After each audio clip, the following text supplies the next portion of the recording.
Now we're rolling. Damage Plan MMA podcast. I'm Jason, as always, the voice of MMA in Utah, Mr. Zack Partridge. What up, Doc? What up? Another Fighter Spotlight podcast. Yeah. Number 2 for the day, welcoming Mr. Ian Radford to the podcast. What up, Ian? What's going on? Man, I'm glad to have you on, man. We've been following your career for the last, 2 years now, since the last time you fought here in Salt Lake was, 2.5 years. Yeah. So you're actually making your pro debut, right? Is it the 16th? Yeah, October 16th. And you're going all the way back to Maryland too, right? Yeah, but I'm actually from New Jersey, so I sold more tickets out there than I do here. Okay. So it's not too bad. So how does that – so do you get paid off of ticket sales as a pro, or do they pay you a win bonus and a show bonus? Honestly, I have no idea if I'm getting a ticket percentage. Come on, Roman. I should have asked. Come on, Roman. Yeah, you should. We'll find out. But I'm sure I will. And as far as there is like a win bonus for sure. Okay. So what do you know about your opponent? I watched his last few fights. He has one professional fight. I couldn't find that. I saw his last 3 amateur fights, I want to say. Okay. He's definitely, I know he's like a jiu-jitsu purple belt. I think he's just got a solid ground game. Aside from that, I don't really know much. I've seen him stand-up wise. He's a little spastic, a little wild, which sometimes is dangerous. So I gotta respect that too. Yeah, but for sure can be dangerous. Yeah, it's always a little dangerous, right? But I don't know. I think it's a good matchup. We'll see. I'm excited for it. 8 days out now, so I'm excited. So one thing that I noticed, and if anybody goes and looks up your record, your amateur record may not be the sexiest record in the world. But Nah. you were fighting tough people too. You weren't picking and choosing, trying to get easy fights, trying to build some people try and build an amateur record, which is a little silly. You might as well fight the tough guys when it doesn't matter, right? Yep. A lot of those losses are from 2015. I didn't even train jiu-jitsu back then. And people, and it's just a little bit different. People don't understand the circumstances or whatever, or you learn, you schedule fights, I don't know, for me, my last fight, I stylistically probably chose the worst thing. I'm not a wrestler, and I fought a heavy wrestler. And yeah, I got beat up for 5 rounds, but that's what I needed. You learn how to do that. At what point did you feel like you're like, yeah, I'm ready to go pro? I think by the time sometime in 2019, I came back. I had that fight in Salt Lake that he's referring to. I dominated that one, and then I dominated my fight after that. There was a little bit of a wait because I actually got suspended in Utah for 6 months, and then we can get into that in a second. But then so I dominated the next fight, and then I lost a really, really close decision against someone who's making a pro debut. I believe the day after me, a very, very good fighter as well. And very questionable decision as well. It was a very close fight. So we were talking about for a while. I would have liked to fight more during COVID, maybe 1 or 2 more but we got to take what we can get. Luckily, 2 months ago, I got to do a little kickboxing fight to tune up. And I won that as well. On 2 days notice, I didn't even train for it. So that gave me some confidence too. So we've been thinking around 2019, 2020, we were starting to talk about it. Nice. Okay. I don't know if you remember, but I actually fought on the same card you did in Salt Lake. Did you? You actually fought one of my teammates. Oh yeah. Who did you fight? Clay? Wait, who'd you fight? No. I fought Elias Landau. Oh, okay. I fought, but we fought the next fight after you. So you guys got done, and then we fought. So yeah. He might still be in the hospital if he fought Clay. Yeah, straight up. I trained a little with Clay. He's a good dude. I just remember he was the main event for that. I couldn't remember who else. Yeah. No. It was a good fight. So I got to ask, why'd you have a 6-month suspension? I like to smoke weed. They piss tested me. And I got suspended for 6 months because I popped for weed. Isn't it crazy that they changed the rules now? That the testing is different now. They don't go as hard now anymore. Utah just upped it to match Nevada's limit, so that there's an allowance of it. Oh, nice! I didn't even know that. Maybe I'll come back now. From what I've been told, from what I've been told, you can pretty much smoke up until the night of. Yeah, that's what I'm hearing over in Maryland too. Sure. I heard if I stop a few days before, I'll be good. And I honestly, during this camp, I've been smoking a lot less. Like when I'm off camp, I'm not going to lie. I'm a morning to night guy before practice, before sparrings, you name it. But I haven't done it. I've been smoking a little at night to help me sleep, and that's it. And the last week, I'll probably cut it out completely. Yeah, it's probably not good to do that often when you're in a fight. I wouldn't think it would be good in a fight camp. Like, no, definitely not. I feel sharper. Just mentally. I mean, physically, it doesn't do anything. Recovery wise, I mean, I partake. I mean, I do it. It helps me sleep at night. I train hard during the day, and it's, in my opinion, I'd rather do that than maybe popping pain pills or, smoking a crack rock or something, or drinking a bottle of vodka or something like that. So you don't like the crack rock? No, little D-ball. Stay away from the crack rock. Different sport, Zach. Not bad. I'm just saying you could do that too. Yeah. Keep going. Yeah. So I mean that's too bad. But yeah. So when that happened, was that something that turned you off from fighting in Utah then? Yeah, a little bit. I really like the production of Steel Fist, and I've been over there to corner my buddy who's 2-0 now as a pro, Drew Harbinson. And, oh yeah. And Fierce fighting. Fierce. Yeah, he's fighters. Yeah. So Fierce has a great show too. So I would like to come back and fight in Utah, honestly, but that did throw me off a little bit. I remember I did turn down a fight.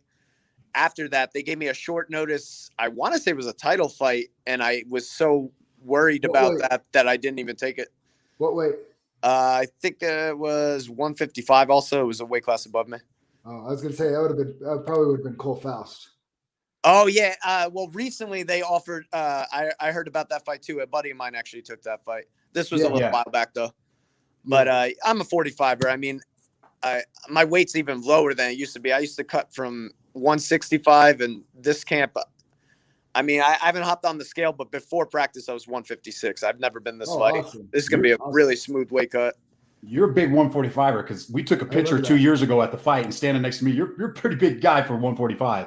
Oh, yeah, for sure. And I still feel like I'm a similar size. I don't know. I guess I'm a little leaner. I haven't really been lifting any weights or anything, but I feel strong, and the weight's coming off really, really easy. It's crazy.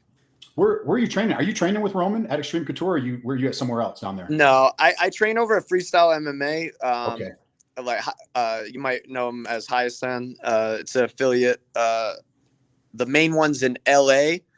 It's my coach's name is Gokor Ambarian. Okay. I always say. But I do my training here. I know a couple of guys at Couture's, but Gokor and Roman talked and set this up, the management. I actually fought Roman cornered against me in my last 2 fights. So that's kind of interesting. But and now you're signed with him, right? Yep. Awesome. Well, that's awesome, man. I think that's like a good, like testament to the respect level that Roman has for you, that cornered against you and then wanted to sign you. You know what I mean?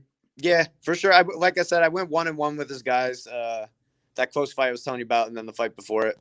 So, yeah, he was definitely interested. I'm happy he took me on because he seems hungry. He's looking for fights for us. So that's all He's a good manager. He's always reaching out to us and getting the guys on the podcast. He supports the guys. He's there for the guys. Yeah, so far so good. I mean, he's doing an awesome job. We'll get you back in Salt Lake City to fight. I would love to. Yeah, that'd be awesome. I think that'd be really good, and I think there's a lot of fun fights at 145 up here for you as well. So question, just get an outsider's perspective on it. Somebody that's fought for Still Pissed, somebody that's been in cornered where Fierce is. Do you like the small venue feel that has the more packed crowd, or do you like the bigger venue feel? Oh yeah, true. I don't know. That was interesting. They were both really, really nice. Maybe the packed one. I don't know. See, I've only fought for Still Fist. I'm cool with Fierce. Like, we do the commentary for all the Fierce. I do all the commentary for the Fierce cards. We're doing it together for the next one. So I love all the Fierce guys. I've only fought for Still Fist, and I love fighting in the smaller, like, tight venue with it feels like the crowd's like all on you. You know what I mean? Yeah, for sure. I would say probably that, but I didn't fight for Fierce, so I guess I can't really say. Yeah. But I noticed that the venue was huge. But then when when I actually stepped outside, I saw that they couldn't fill all those seats. It's crazy. Oh, That venue was enormous. It's been filled before back in the day. They used to pack it back in the day. October 29th, I have a October, feeling it's going to be pretty full. Yeah, they have a card October 29th here that it'll probably be pretty full. Yeah, at least I would say at least half full. I mean, that venue was huge, so that's pretty impressive. But both shows were really well run. You know, my only complaint is what we talked about. Yeah. No, we talk about it all the time. We're so lucky here in Utah. We have two really good, like, top-notch promotions that take care of fighters really well and do a good job. Yeah. So, Ian, how does the fight end on October 16th? How do you see you're getting your hand raised? Well, here's the thing. I definitely see a finish because it's 15 minutes to work in. The thing with me is I've always struggled with the 2-minute rounds in Las Vegas. Every time I fought 3 minutes, I finished the guy. And every time I fought 2 minutes, I either lost or won a decision. So I think the 5 minutes will definitely give me enough time. I'm not like a prediction guy. I'm not going to Mystic Mac you guys and tell you what round or what. I think my opponent, Luke Staley, I definitely respect him. I think he's really tough. So I don't think it's going to be an easy fight, but I definitely think I will finish him within the 15 minutes, probably by TKO. But, you know, I got chokes too. So, I mean, I always, that was like one of the downsides for me. I did get offered a fight way back, I think after my second fight, after Stillfist, they offered me a fight with Stillfist. And I take a lot of pride in my cardio, and I think you do as well. And I didn't like the 2-minute round thing. I'm like, that is not enough time to like get into anything. I would feel like I would have to just force a finich. You know what I mean? Yeah, it's a sprint. Makes you make bad decisions too, because you're kind of I agree. So but when you do 5-minute rounds and like if you train for 5-minute rounds, like that gives you time to pick your shots and I think you get an overall better fight. Yeah, absolutely. And I'm gonna need that because, like I told you, he's a little bit more spastic, and like in 2-minute rounds, it might be hard to figure that out. But in those 5-minute rounds, I will figure him out and get my rhythm. And once I get my rhythm, I'm a nightmare. So it's just about getting those first few minutes in. So we have a little game that we like to play on this podcast. For some people, we'll predict the finish, and that's fine. Yeah. And some people don't like to, and that's fine as well. But if the ones that don't like to, so our little kind of alternate question is, if you had like a WWF finishing move, what would it be? WWF finishing move. Or WWE now. WWE now. But sorry. Yeah. Back in my day, it was WWF. Yeah, when I watched it, it was WWF. Yeah, same. Shit. I used to like that DDT. And DDT. Yeah. Some like guillotine variations are kind of like that. You finished somebody with that. That'd be sick. You seen that, like standing guillotine, and as they're going out, you just heard oh man. Oh, that one's an actual possibility. That's the only reason I say that. But there's no top ropes to jump from. But if not, I'd probably try to swan dive.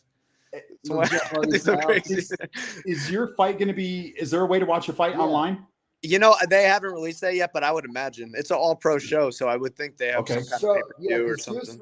Do us a favor, shoot us a message if it is, because we're junkies and we watch fights everywhere. So if there's a chance, if there's a way that we can tune in, watch you, or like buy the pay-per-view and you get credit or whatever, we'd love to support you and share out with the people, because we kind of have a following that's just all MMA degenerates that we all love to watch MMA. So hell yeah.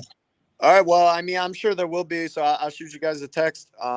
Cool. Yeah, everyone's been asking that because not that many people can come out to Maryland and watch the fight. So that's where I grew up. So there you go. Yeah. Cool. Yeah. My hometown's about 4 hours from it in New Jersey. So I got like a handful or so of friends coming down to watch. But other than that, this kid's from Maryland, and he seems pretty. What part of Maryland? What part of Maryland? Salisbury. Salisbury. Yeah. So it's definitely enemy territory again, but I kind of like that. I enjoyed that in Utah.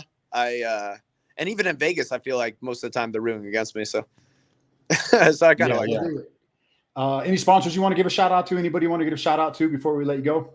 Yeah, definitely shout out to Roman and Contenders Clothing.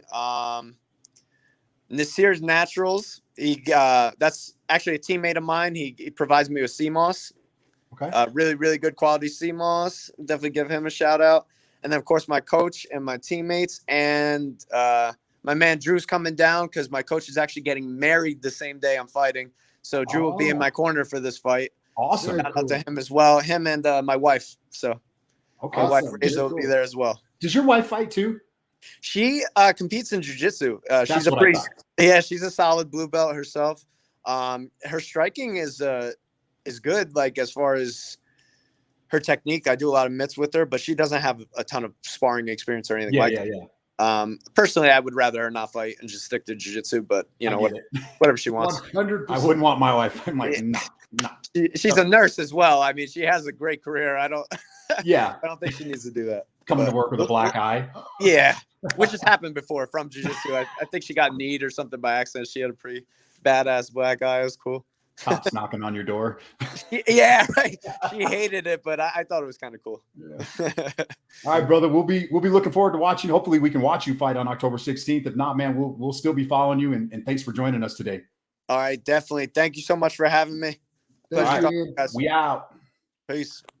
Boom.